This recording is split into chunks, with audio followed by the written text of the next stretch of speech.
A renewed Afrikaner bloodriver covenant, the 3rd of June 2024. This chapter is drawn from Case Solved, Mystery of the Bookofthewars, by Deborah Melissa Möller, marking the 8th revelation in the Box of Chocolates series. It is a compelling continuation of a prophetic journey, intricately linked to Daniel's Book of Truth, unfolding a divine escape path that leads ever deeper into truth, purpose, and intimacy with the Creator of all. Introduction. There are moments in history when heaven touches earth, when a covenant is not merely spoken, but sealed in blood, faith, and divine intervention. The Battle of Blood River, fought on the 16th of December 1838, is one such moment. It was not just a military encounter, it was a spiritual war between truth and deception, covenant and betrayal, destiny and destruction. In this chapter, we return to that sacred ground where 464 voortrekkers, outnumbered by tens of thousands of Zulu warriors, called upon the Creator of all. They made a solemn vow, a covenant that if he granted them victory, they would honor him, not just for a day, but through generations to come. And he answered with a miracle so profound, it echoes to this day. But this chapter goes beyond recounting history. It reawakens the covenant, a call to remembrance, restoration, and divine justice. It explores the prophetic parallels between the Israelites and the Afrikaners, the Boers and the voortrekkers, descendants of Abraham, Isaac, and Jacob, who, like ancient Israel, were scattered, persecuted, and yet chosen.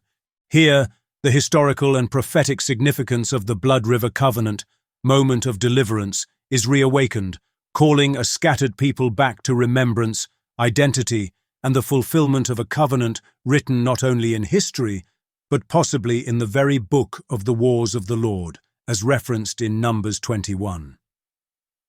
Now, nearly 400 years after the arrival of Jan van Riebeeck in 1652, the time has come to revisit what was once vowed, to declare once more, the dry bones will rise, the Davids will awaken, and the Creator of all will show himself strong in the land he has not forgotten. Case: the Zulus calculated betrayal and brutal attacks.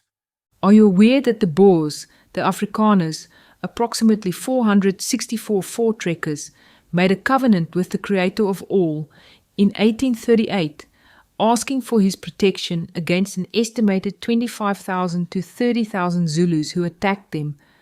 During that battle, more than 3,000 Zulu casualties were recorded, while only 3 voortrekkers were wounded, and not a single voortrekker was killed. Through this covenant, the Creator of all fought alongside them with his angels, and those angels were visible to some. During the Great Trek, a migration of Dutch-speaking voortrekkers from the Cape Colony into southern Africa's interior in the 1830s. Driven by dissatisfaction with British colonial policies, including the abolition of slavery and land restrictions, the voortrekkers sought independent settlements in Natal, controlled by the Zulu kingdom under King Dingane, who succeeded Shaka in 1828. Dingane had agreed that, if Retief could recover approximately 700 head of cattle stolen from the Zulus by the Tlokwa, he would let them have land upon which to establish farms. Retief's party retrieved the cattle and returned on the 3rd of February 1838. On the 6th of February 1838, 2 days after the signing of a negotiated land settlement deal between Retief and Dingane at Umgungundlovu, written by Jan Gerritsebantiers, 1817-1887, which included trekker access to Port Natal. On the 6th of February, Dingane invited Retief and approximately 70 men to a ceremonial dance, requesting they leave their weapons outside as a gesture of trust. While the trekkers were being entertained by Dingane's dancing warriors, Dingane suddenly accused the visiting party of witchcraft and ordered his men, "Bulalani abathakathi," kill the sorcerers. Dingane ordered his soldiers to capture Retief's party and their coloured servants. Retief, His son, Peter Cornelis, men and servants, about 100 people in total, were taken to a nearby ridge, KwaMatiwan, named after Matiwan, one of Dingane's tribal chiefs who was executed in a horrific manner. The Zulus killed Retief's entire party by clubbing them and killed Retief last, so as to witness the deaths of his son and his comrades. Retief's chest was sawn open and his heart and liver removed and brought to Dingane in a cloth. Their bodies were left on the KwaMatiwan hillside to be eaten by vultures and scavengers, as was Dingane's custom with his enemies. Then about 10 days later, between 17th to 18th February 1838, Dingaan sent out his impis regiments to attack several trekker encampments at night time, known as the Wienan Blukrans massacre, which resulted in an estimated 532 deaths, one of the deadliest events of the Great Trek. Not a soul was spared. Historical estimates based on 4 trekker records indicate 185 children, 56 women, 41 men, and 250 Khoikhoi and Basuto allies, retainers, or wagon drivers were killed. The loss of children and civilians became a cornerstone of voortrekker remembrance, shaping Afrikaner identity. A pivotal event in the Great Trek, the massacre escalated conflict between the voortrekkers and the Zulu, leading to the Battle of Blood River in December 1838. Case: the Blood River Covenant. The Battle of Blood River, or Voortrekker Zulu War, 16th December 1838, was fought on the bank of the Enkam River, in what is today KwaZulu-Natal, South Africa, between 464 voortrekkers, pioneers, led by Andries Pretorius, and an estimated 25,000 to 30,000 Zulu. Estimations of casualties amounted to over 3,000 of King Dingane's soldiers dead.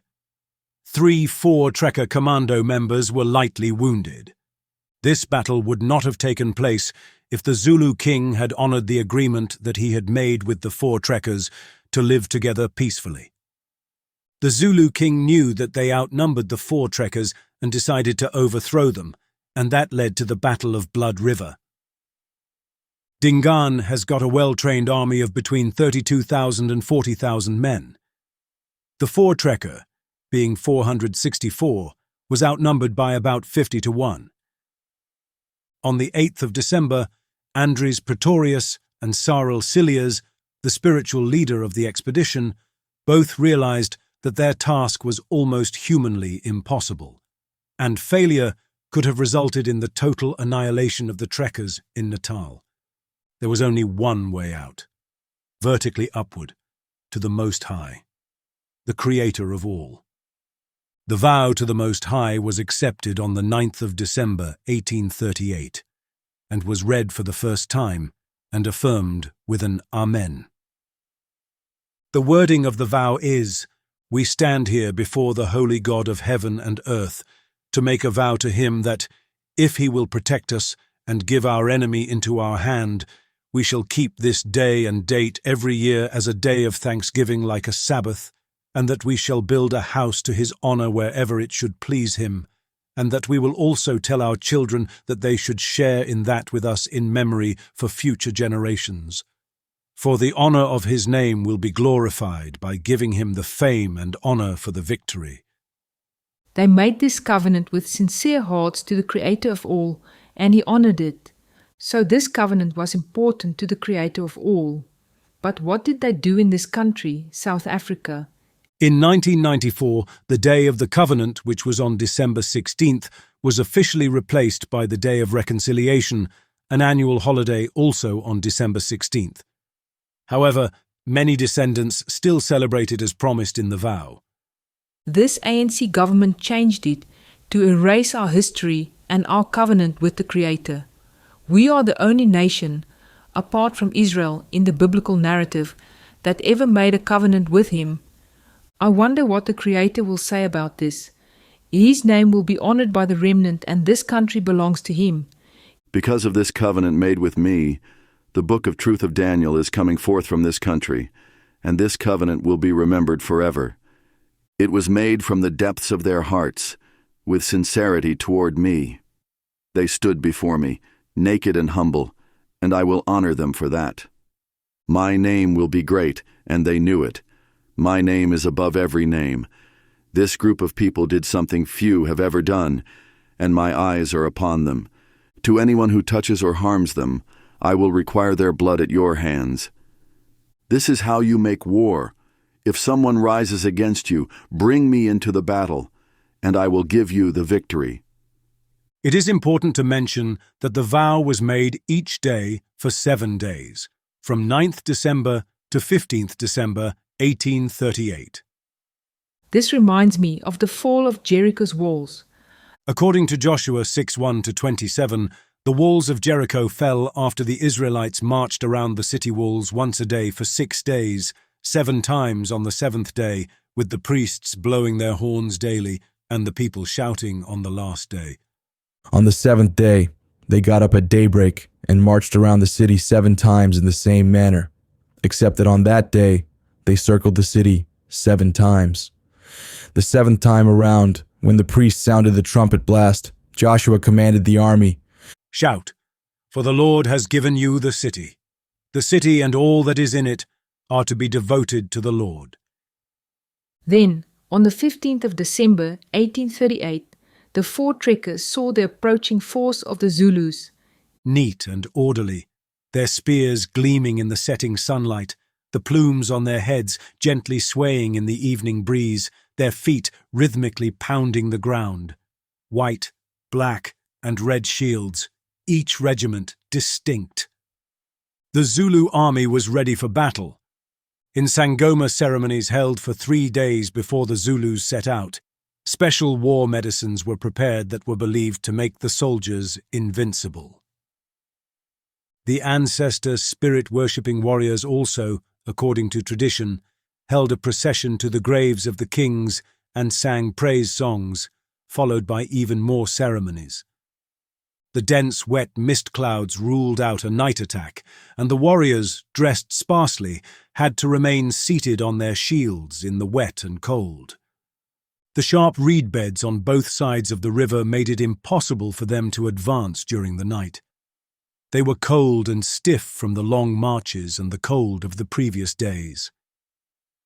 However, the voortrekkers held a prayer service, and for the last time, the vow was made again. The wind settled as the mist lifted on Sunday morning, 16th December 1838. The trekkers faced the largest Zulu force ever assembled in history. Before the trekkers was a terrifying sight, thousands upon thousands of black warriors sitting on their shields, the red ones, only 50 meters from the laager. With the first volley, the initial black wave surged toward the laager, but the accurate fire from the muzzle loaders, first bullets, then bayonets, mowed down the attackers.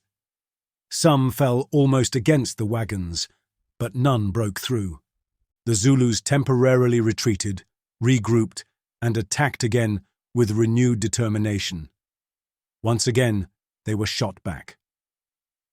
Bodies began to pile up near the laager, but again and again they stormed forward, only to be mowed down each time by the hail of bullets, bayonets, and the shrapnel from the 3 cannons.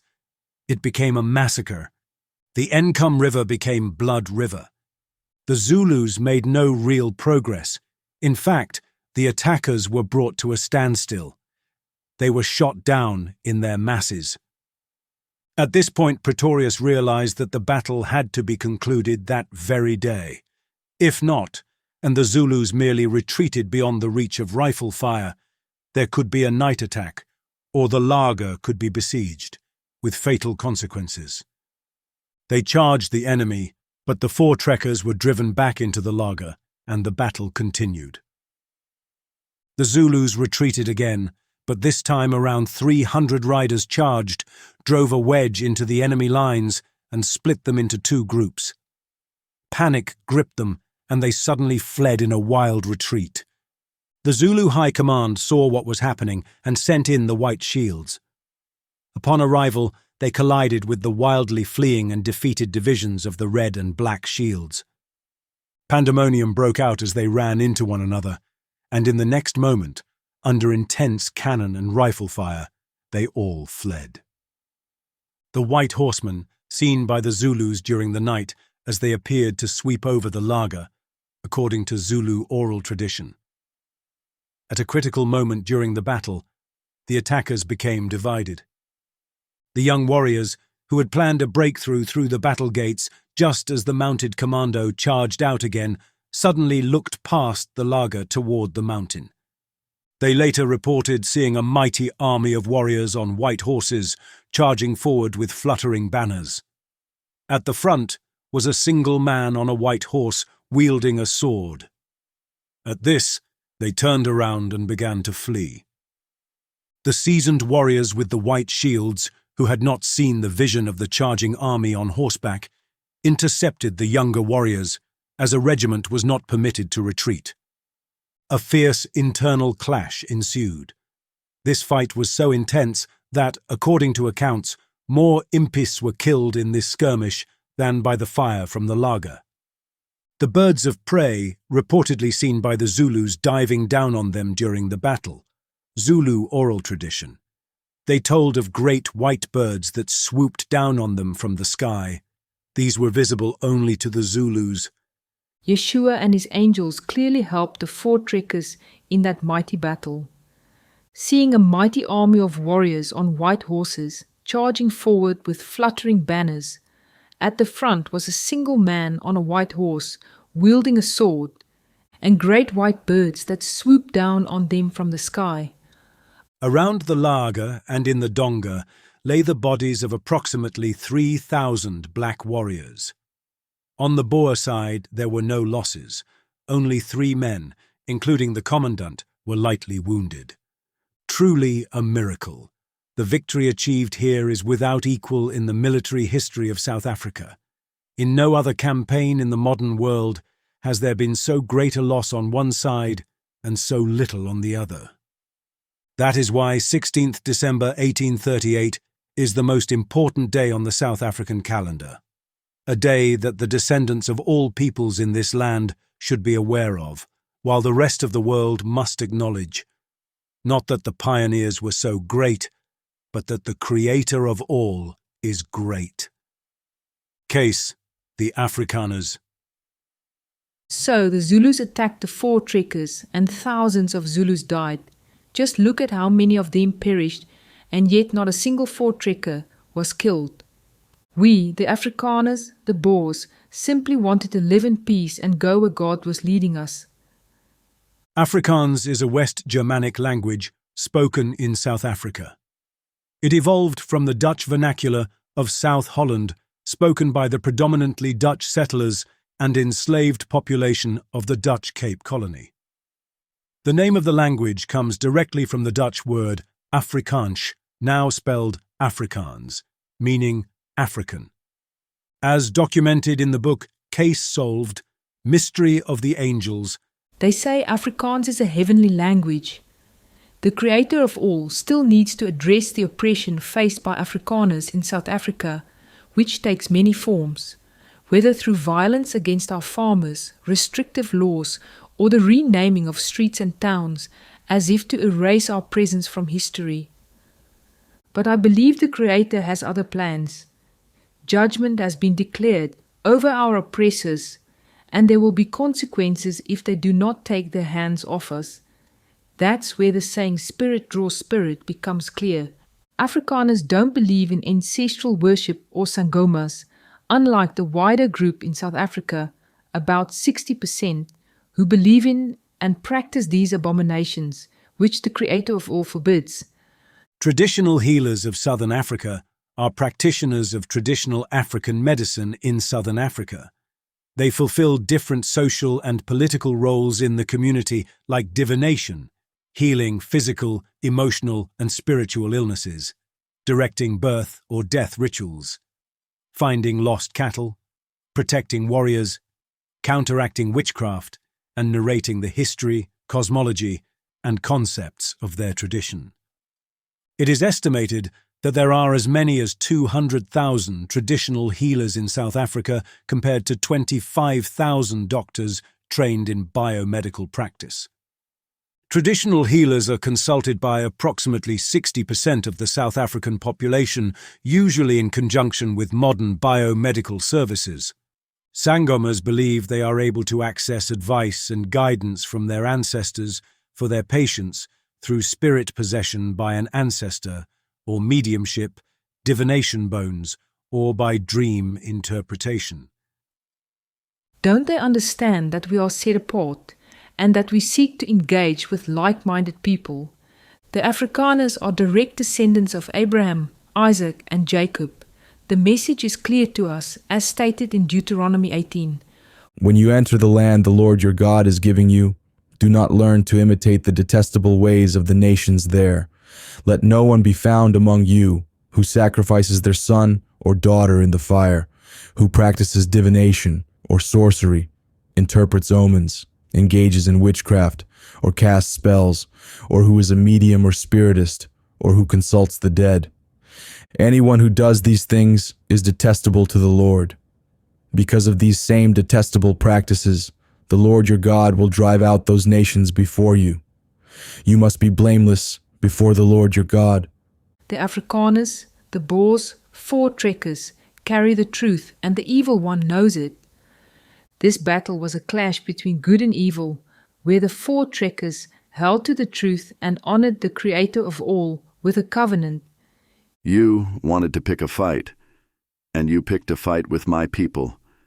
The time has come for me to intervene.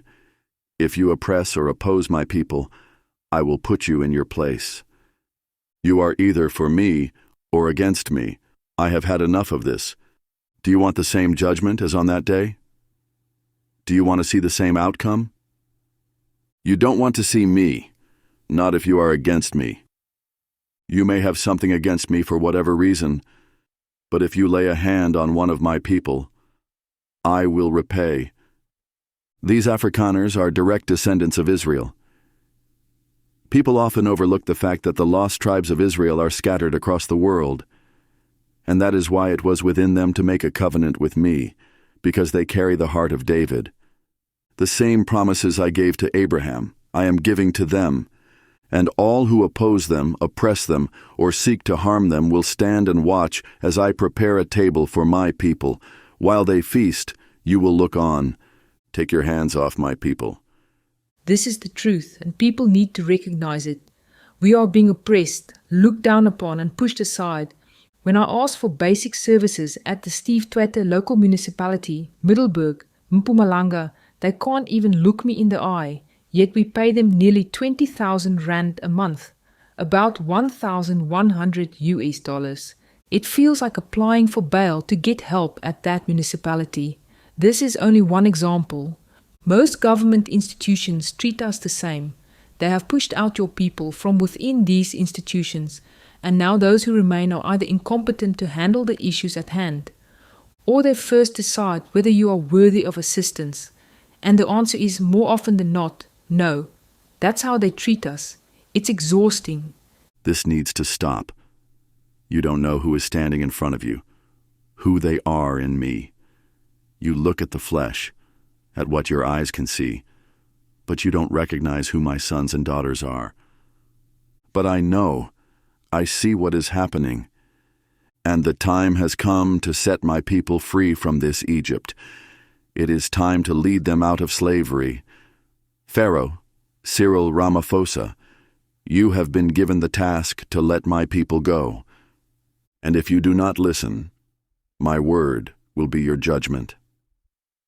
Case. They will be called the holy people, the redeemed of the Lord. On the 22nd of November 2020, you said to me, You are precious to me, and I want to give this to you, my bride, because I am your husband, friend, and father. Only my bride will ever have the privilege to be this close to me. This intimacy I allow because I trust you, who you are, and what you will do for my name's sake. I call you my friend, my companion, and because of this love and trust between us, I will allow you to ask me any question. a questions and answers session. The first time in the history of the earth's creation that I will allow this. I love to surprise my children because I am real, creative, and unique. Who do you say that I am? I am the one that created the heavens and the earth. I am the one that breathes life into you. I am the father of Abraham, Isaac, and Jacob. I am your provider, your protector, and your leader. I am also a newsbreaker. The French Huguenots and the Dutch, also known as the Afrikaners or the Boers, are direct descendants of Abraham, Isaac, and Jacob. As with Abraham, the people of Israel will be blessed through you for my name's sake. I am restoring your authority. As you speak, things will happen. Remember who you are. Speak things into existence in my name. I have placed great authority and power on your shoulders, Deborah. Speak things into being.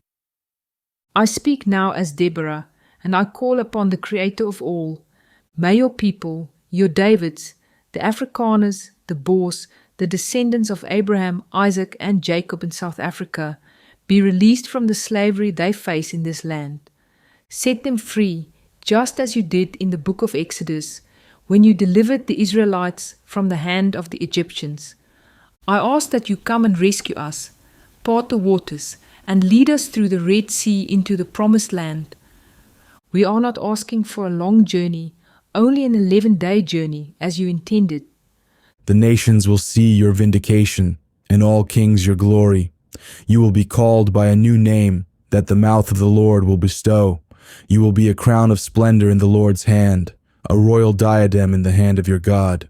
No longer will they call you deserted, or name your land desolate, but you will be called Hephzibah, and your land Beulah, for the Lord will take delight in you, and your land will be married.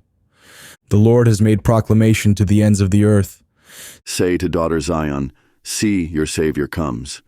See, his reward is with him, and his recompense accompanies him. They will be called the holy people, the redeemed of the Lord, and you will be called sought after, the city no longer deserted. So I'm asking you to honor the bloodriver covenant and to protect us in this land, South Africa.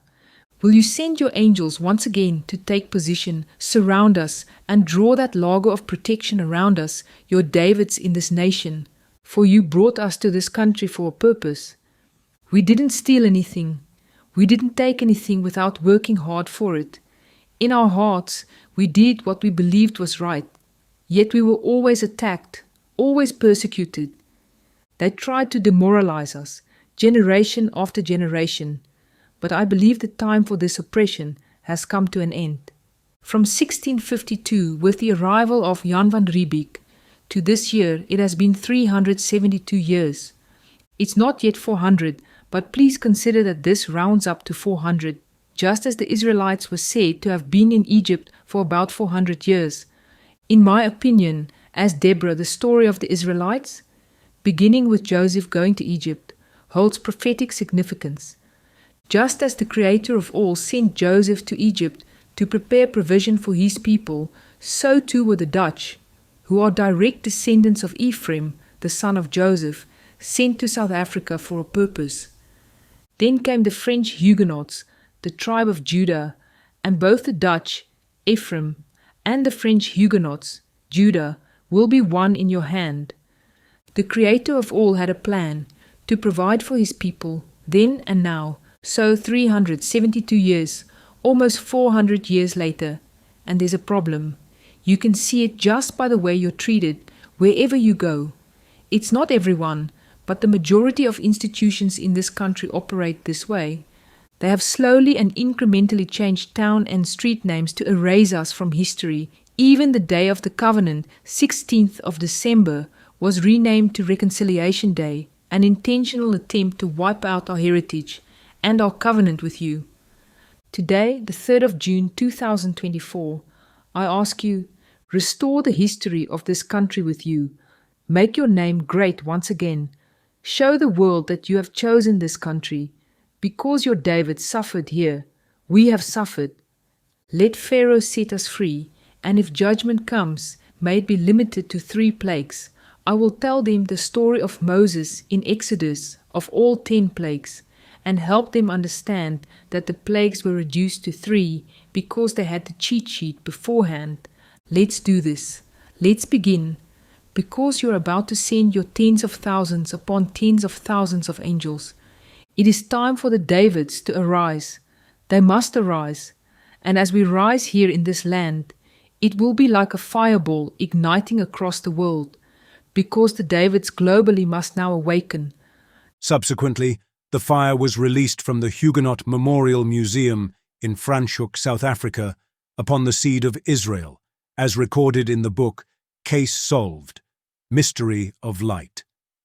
There is always a starting point, but from that point it accelerates. I'm recalling the covenant that our forefathers, the voortrekkers, made with you. I want to declare that covenant again before you, but with a slight change regarding the day we ought to observe as the Sabbath. I want to reread this covenant as we now ask you once more to receive it from us. We stand here before the holy God of heaven and earth to make a vow to him that, if he will protect us and give our enemy into our hand, that you will turn this country around so that the Davids may arise, and that you will govern this nation as you desire it to be. If you do this for us, we will serve you with all our hearts, fully devoted to your will. We will rise up, both men and women, as the ones you had in mind before the foundation of the earth. We will rise, take your hand, walk with you, and strengthen and build what pleases you. and that we will also tell our children that they should share in that with us in memory for future generations. For the honor of his name will be glorified by giving him the fame and honor for the victory. Father, please renew and duplicate this covenant for us. Make it applicable for us today, in 2024. But we don't want to honor it only once a year. We want to be reminded of it daily, because we desire to walk with you. We will remind you daily, not out of obligation, but because our hearts long to walk with you, just as Enoch did. That is our heart's desire, to walk with you faithfully and closely, like Enoch. So, I now present this petition back to you, Father. I ask that you consider my request for this nation and for the Davids across the world. I ask that you seal them all. Let your angels go forth and mark your Davids, your bride. Seal them off and surround them with protection. Send in that same angelic army force that you released in 1838. But this time, let it be thousands upon thousands upon thousands of angels. Because we have grown, we are no longer just a group of 500. Case, restore the tribes of Jacob and bring back those of Israel I have kept. On the 16th of May 2024, you spoke Isaiah 49 through Hephzibah, which links to Jeremiah 1. Listen to me, you islands. Hear this, you distant nations. Before I was born, the Lord called me. From my mother's womb, he has spoken my name. He made my mouth like a sharpened sword. In the shadow of his hand, he hid me. He made me into a polished arrow and concealed me in his quiver. He said to me, You are my servant Israel, in whom I will display my splendor. But I said, I have labored in vain. I have spent my strength for nothing at all. Yet what is due me is in the Lord's hand, and my reward is with my God. And now the Lord says, He who formed me in the womb to be his servant, to bring Jacob back to him, and gather Israel to himself, for I am honored in the eyes of the Lord, and my God has been my strength. He says, It is too small a thing for you to be my servant to restore the tribes of Jacob and bring back those of Israel I have kept. I will also make you a light for the Gentiles, that my salvation may reach to the ends of the earth. On the 21st of February 2010, the word was spoken. The Lord just said, it is correct. He can bless his seed. It is the seed of the promised Rebekah. What is the meaning of Rebekah? Rebekah is the prototype of the bride. Rebekah also means knotted cord, which is a symbol of her faithfulness, a faithful woman. I sense that knotted cord is important. It means covenant. Something has been bound, which is a covenant, and it is yours when you believe. It is profound that Isaac took Rebekah to his mother's tent. He took her into the tent of Eden. Ezekiel 37:14-17. And I shall put my spirit in you, and you shall live. Concerning the honeybee, the one whom they are waiting for, her name is Deborah. Deborah's destiny is to gather the bride. It is all about the gathering in. Therefore, you must understand how important you are. You must hear it. What the Lord says is, Something must be put together, and when it comes together, then Jacob will become Israel, and then the dry bones will stand and get flesh on them, and they will become a body. Jacob, the Afrikaners, the Boers, the voortrekkers, the Davids, the bride, will rise up in this country, and they will become Israel. Thank you, Father. Thank you that you have already answered me in this petition through the remembrance of this covenant, because something must be put together. On the 10th of May 2010, I asked the Lord if I could be his friend, like Moses or Abraham. Abraham. Father, how important is my role? A new name, Deborah, the connection with Africa. I feel that as Deborah, I have to call the dry bones to life. Deborah is dressed like a warrior bride, and she walks in the forefront of the Armageddon. The same promises that the Lord gave to Abraham, he is also giving to me. As Abraham was the beginning of the Israelites, where I am the beginning of the second Abraham in a sense, it sounds too big and I don't understand. But today I'm beginning to understand, because all I'm doing is awakening the Jacobs, the Davids, the beginning of the Israelites. I am the beginning of the second Abraham. I am the beginning of his bride. Tonight you brought this covenant together according to your will and what you desire to accomplish. It has been established. And when it comes together, Jacob will become Israel. Thank you. You are going to seal off the bride in this country, and you will seal off the bride across the world. Then all the Davids, your Jacobs, who are scattered across the nations, will rise, and they will become Israel. Israel is not merely a country, as many believe. Israel is your people, scattered across the world. My people are scattered across the world, but they will become one body. Jacob will become Israel, and the dry bones will rise, be clothed with flesh, and become my body. Case. I will make breath enter you, and you will come to life. On the 1st of October 2010, I recorded the following in my journal evidence while being in Egypt. I closed the Egypt door on Africa and asked the Lord to save the people in Africa whose names are written in the book of life. Then, after being baptized in your Jordan River, I declared the words of Ezekiel 37 and Jeremiah 32 at the Wailing Wall in the Old City, calling the dry bones to arise. I also made this declaration on the 6th of October 2010. Sovereign Lord, you have made the heavens and the earth by your great power and outstretched arm. Nothing is too hard for you. You show love to thousands, but bring the punishment for the parents' sins into the laps of their children after them. Great and mighty God, whose name is the Lord Almighty, great are your purposes and mighty are your deeds. Your eyes are open to the ways of all mankind. You reward each person according to their conduct and as their deeds deserve.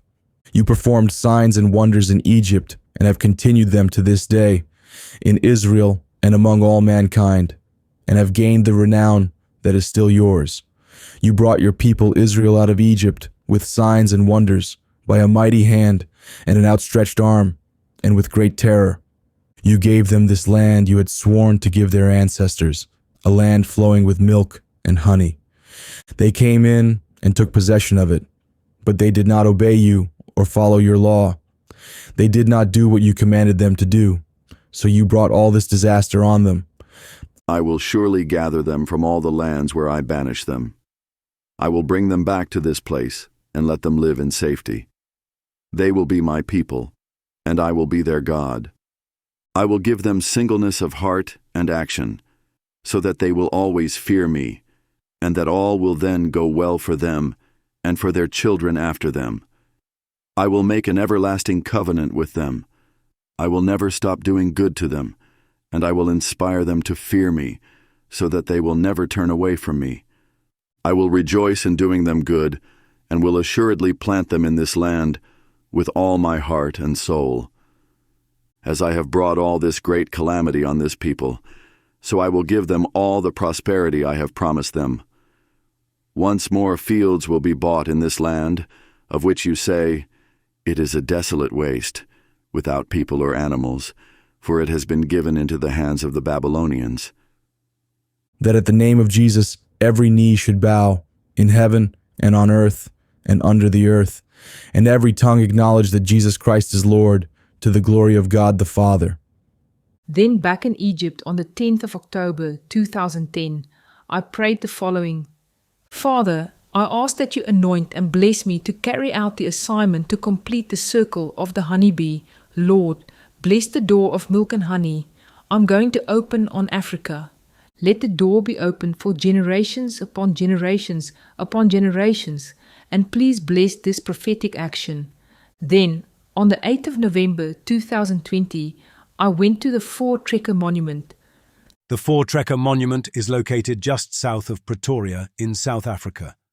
The granite structure is located on a hilltop and was raised to commemorate the voortrekkers who left the Cape Colony between 1835 and 1854. At the voortrekker monument I prayed, bless me so that your will may be done on earth as it is in heaven through the commission I carry out today. Let me, like Deborah, call forth dry bones and bring down the walls of Jericho.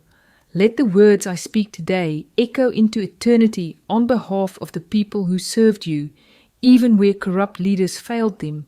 I ask that you bring an end today to the evils of the forefathers and what they did against you.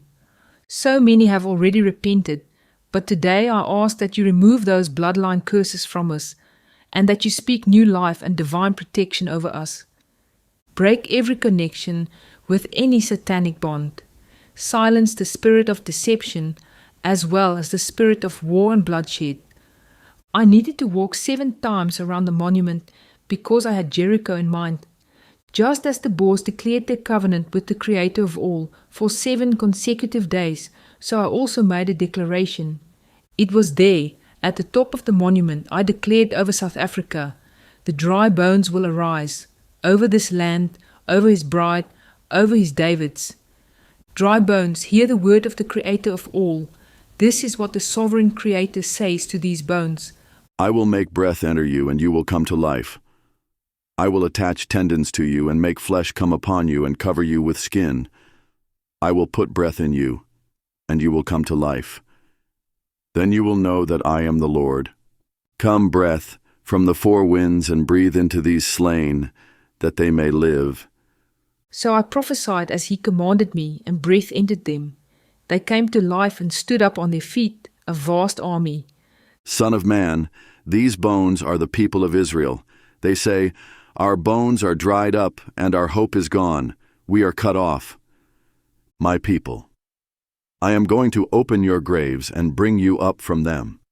I will bring you back to the land of Israel. Then you, my people, will know that I am the Lord when I open your graves and bring you up from them. I will put my spirit in you, and you will live, and I will settle you in your own land. Then you will know that I, the Lord, have spoken, and I have done it. Son of man, take a stick of wood and write on it, belonging to Judah and the Israelites associated with him.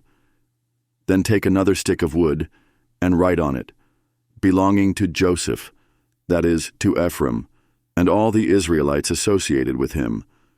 Join them together into one stick, so that they will become one in your hand. When your people ask you, won't you tell us what you mean by this? Say to them, I am going to take the stick of Joseph, which is in Ephraim's hand, and of the Israelite tribes associated with him, and join it to Judah's stick. I will make them into a single stick of wood, and they will become one in my hand.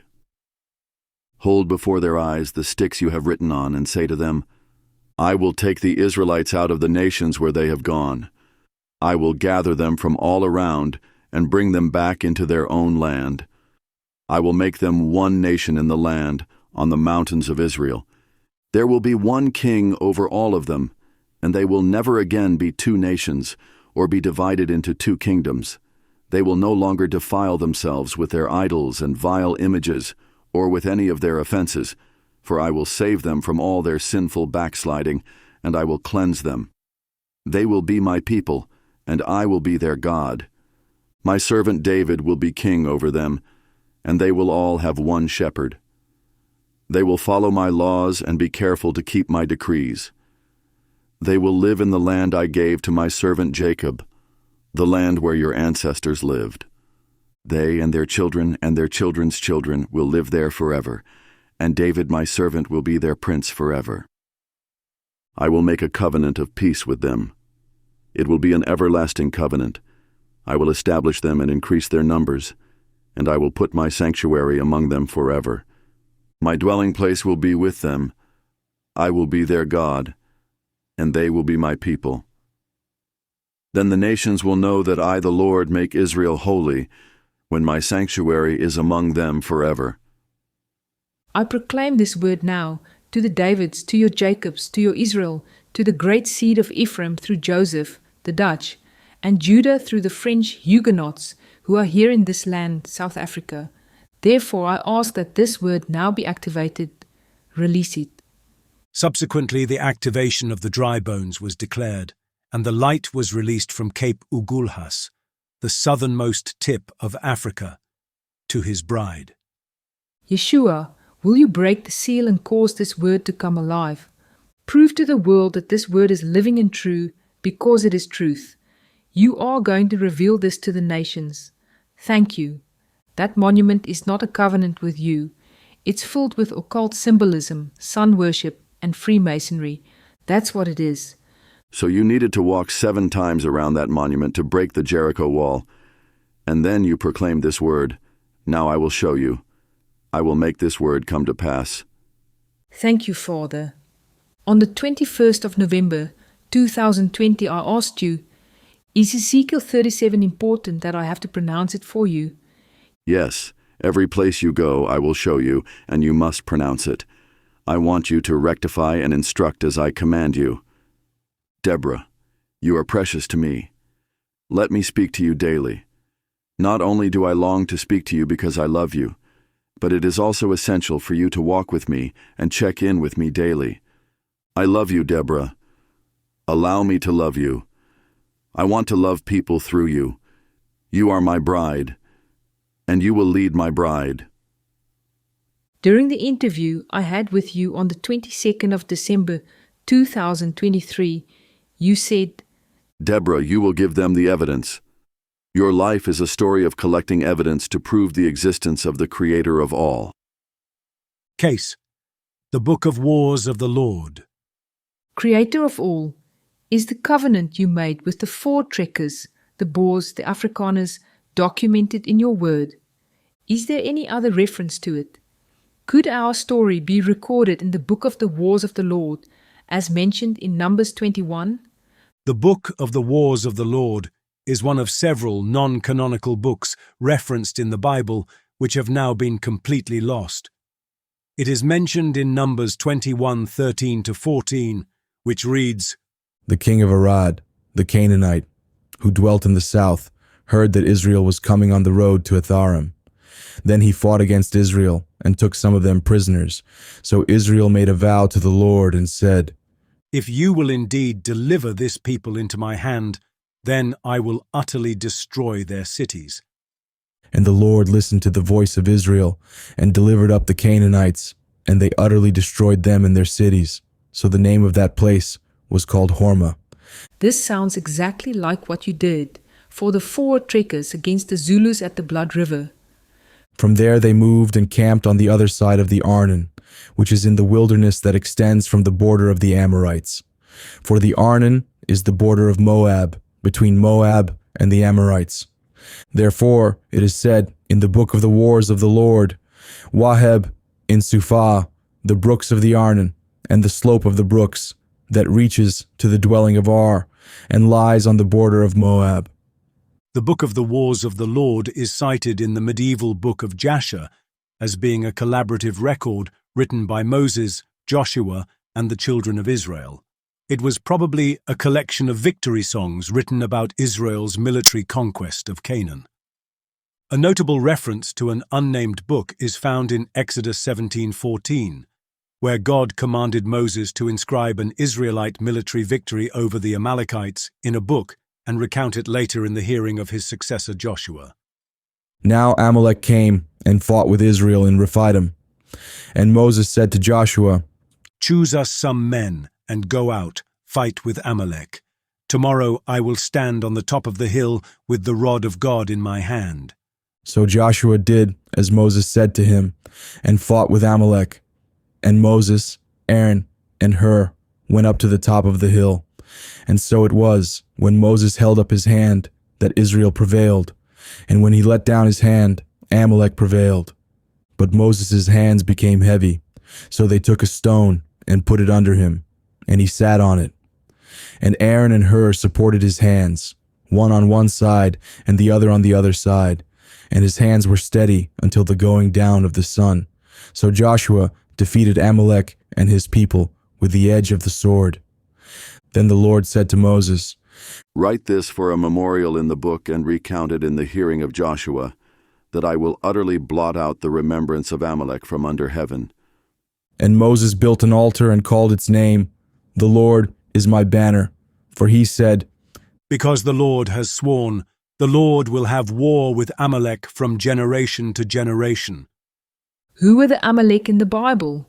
Amalek is described in the Hebrew Bible as the enemy of the nation of the Israelites. The name Amalek can refer to the descendants of Amalek, the grandson of Esau, or anyone who lived in their territories in Canaan, or North African descendants of Ham, the son of Noah. Traditional commentator Rashi states, "He came before all of them to make war with Israel." The hatred against the descendants of Abraham, Isaac, and Jacob, the Afrikaner, the Boer, is not only part of our history, but it remains evident today in South Africa. Their hatred toward us and the repeated attempts to destroy your people continue. But the fate sealed at the Blood River through the covenant should serve as a warning to all, to those who dare to destroy your plan or curse what you have blessed. The Creator of all wants His people to remember this victory over our enemies. The Blood River covenant we made with Him, written and declared, was because He desires us to remember what was fought and won for the glory of His name. Our victory story, the Blood River covenant, is recorded in the book of the wars of the Lord. Let your will be done in this country, South Africa. References. The following references were used: 1st Möller, D.M. 2024, Case Solved, Evidence of Life. 2nd Möller, D.M. 2024, Case Solved, Mystery of Life. 3rd Möller, D.M. 2024, Case Solved, Mystery of the Angels. 4th, Piet Retief, 2025, available at wikipedia.org/wiki/Piet Retief. 5. Weenan Massacre, 2025, available at wikipedia.org/wiki/Weenan Massacre. 6. Battle of Blood River, 2025, available at wikipedia.org/wiki/Battle of Blood River. 7th. Bloodriver, Yahweh se Wonderwerk, 2022, Glow Die Bible, available at glowdiebible.co.za/Bloodriver Yahweh se Wonderwerk. 8. Day of the Vow, 2024, available at wikipedia.org/wiki/Day of the Vow. 9. Fall of Jericho, 2025, available at wikipedia.org/wiki/Fall of Jericho. 10th.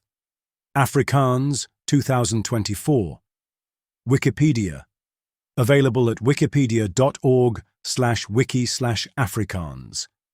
11th. Traditional Healers of Southern Africa, 2025, Wikipedia, available at wikipedia.org/wiki/Traditional Healers of Southern Africa. 12. Voortrekker Monument, 2025, available at wikipedia.org/ wiki/voortrekker monument. 13. Book of the Wars of the Lord, 2024. Wikipedia. Available at wikipedia.org/wiki/Book of the Wars of the Lord. 14th. Amalek, 2025. Wikipedia. Available at wikipedia.org/wiki/Amalek. 15. The Fire Will Start in This Country, 2025. Huguenot Memorial Museum, Franschhoek, South Africa. Available at YouTube. 16. Wake Up and Rise, My Bride, for I Will Breathe Life into You, 2025. Cape Agulhas, South Africa. Available at YouTube.